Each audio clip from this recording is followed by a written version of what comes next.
Shots ring out in Buckhead as a world-famous boxer and his entourage come under fire. Here in Noonan, residents think they've found a way to blunt the impact of a planned neo-Nazi rally. The March for Humanity beginning at Ebenezer Baptist Church as young and old remember the life and legacy of Dr. Martin Luther King Jr. Live from Atlanta, 11Alive at 6 starts now. We continue to follow breaking news as Atlanta Mayor Keisha LanceBottoms is asking her entire cabinet to resign by the end of the day. 19 people involved. The announcement catching City Hall off guard. 11Alive's Faith Abube is live from reaction from City Council members. Faith, was there ever a hint that something like this was even coming? You know, this is a decision that affects some of the most vital people in the city of Atlanta's government. And we're told tonight, city council members, some of them didn't even know this was coming today. The mayor wanted their resignations. So the members of her cabinet, their resignations by the end of the day today. It's unclear right now whether those resignations take effect immediately or at what date those resignations are supposed to take effect. But take a look at video we have of photos of some of these people, the department heads across the city who are affected by this. We're told it was always the mayor's plan to go 100 days and see how she felt about the holdovers from the Kasim Reed administration and then decide who to keep and who to let go. We're still waiting for that official statement from the mayor's office. We're told it should come any minute now. The city council will have to approve any new nominations, but we're hearing members, again, did not know about this decision coming today. The council president declined to comment this afternoon, but we did caught up with Councilman Howard Shook. Take a listen. Well, it's startling. I don't think anyone really expected to walk into this building and hear that today. There are some people who have said, well, maybe that's how her first cabinet meeting should have started. I think it's fair to remember that Mayor Reed gave himself about a year to sort of get a bead on people and decide where he needed to upgrade.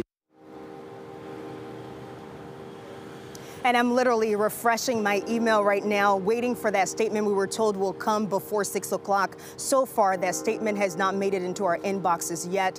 Right now, we're trying to figure out whether the mayor has decided who to keep or who to let go. We do know several weeks ago, she told 11Alive that she was a fan of the police chief, Erica Shields. So perhaps she might be one of those people who stays on, but we don't know that for sure yet. Whatever the decision the mayor decides, she will have to make it quickly because the council reconvenes next week, a week from today. And the council member we just talked to, Howard Shook, telling us that he hopes they can hit the ground running and have a full cabinet to work with. Big decisions, influencers in the city of Atlanta, and we'll keep updating the story, Faith, on 11alive.com. Thank you so much. A man who tried to keep Atlanta's bribery scandal a secret appeared in federal court for sentencing.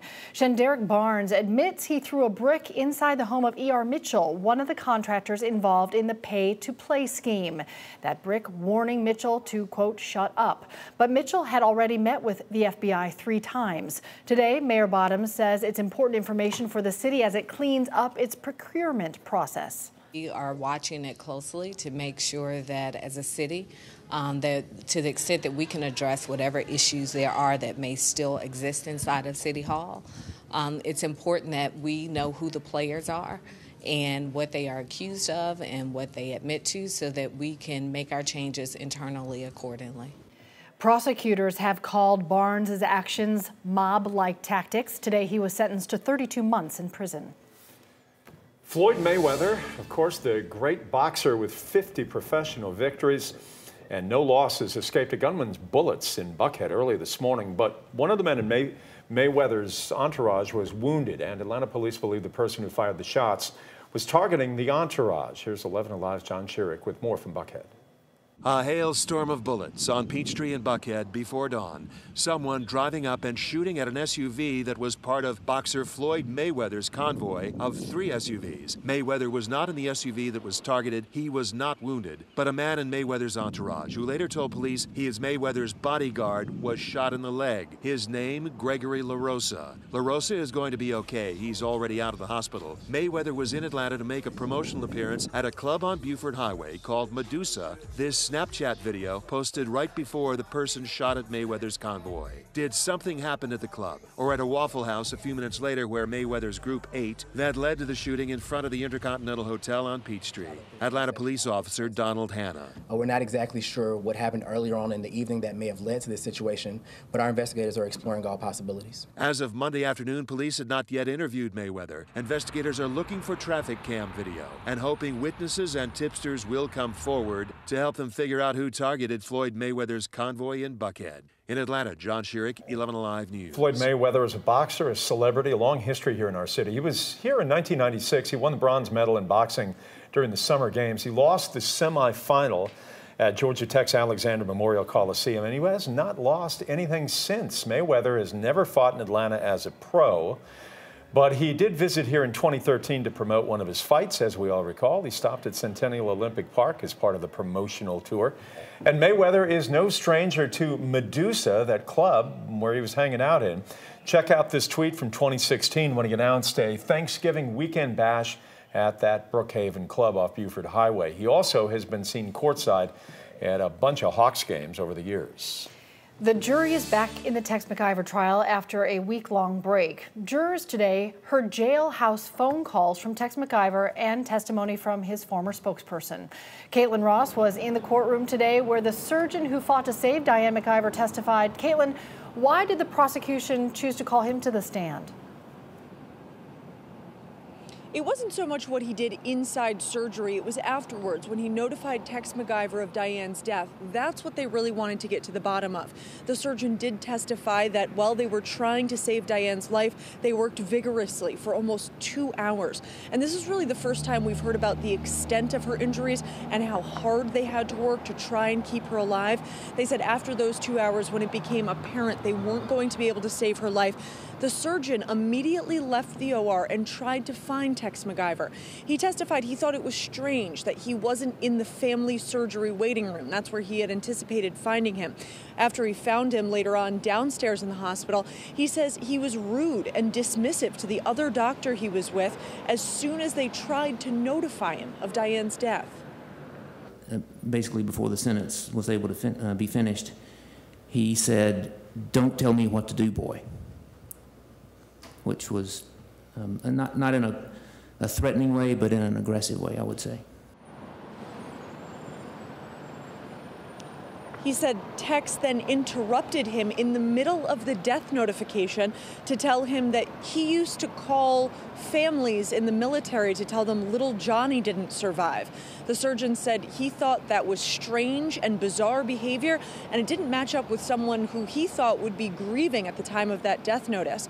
The prosecution then went on to have the former spokesperson for Tex McIver testify. That took up most of the rest of the day. The prosecution then told the judge they think they may be wrapped up by late tomorrow. That means the defense could take the ball and run with it by Wednesday morning, and it's possible the jury could go out on this by the end of next week.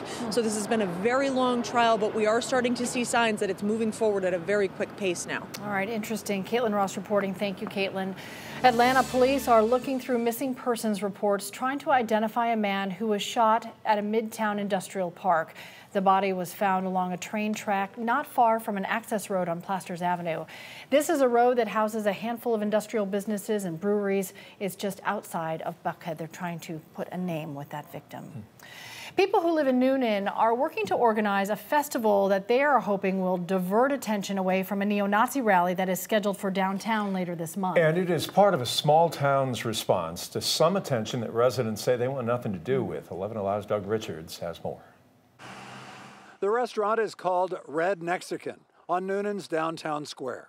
Its busiest day typically is Saturday, but it will shut down Saturday, April 21st, when a neo-Nazi rally is planned for a park just up the street. We don't want to be involved in it at all, and we'd rather close up. And I know we're going to lose business, but the safety of our family and our employees is more than trying to stay open. The safety questions arise as Noonan residents worry that the rally planned for this park on the edge of downtown could have similarities to a white supremacist march that roiled Charlottesville, Virginia last year. And many Noonan boosters would like to flip that into something friendlier. It's our opportunity to kind of explain what our town is truly about. We want there to be a different narrative. The narrative starts with a festival on the night before the neo-Nazi rally in Noonan, with live music and face painting and bouncy houses for the kids, all of which would be intended to blunt the impact of the uneasy Saturday to follow. I think all the people in Noonan that'll come out Friday will show the two groups that are coming to town on Saturday that they might have chose the wrong town to come to. We want to turn this negativity into a positive. And they hope it'll give a Friday night boost to the businesses that will close for the Saturday rally.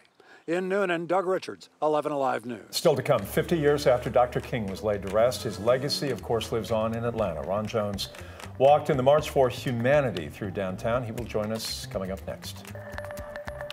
Another dreary, cloudy, cool day out there today with highs only in the 50s. We're seeing some signs of those clouds breaking up. And yes, warmer air finally moving back in. I'll let you know when we'll be near 80 degrees.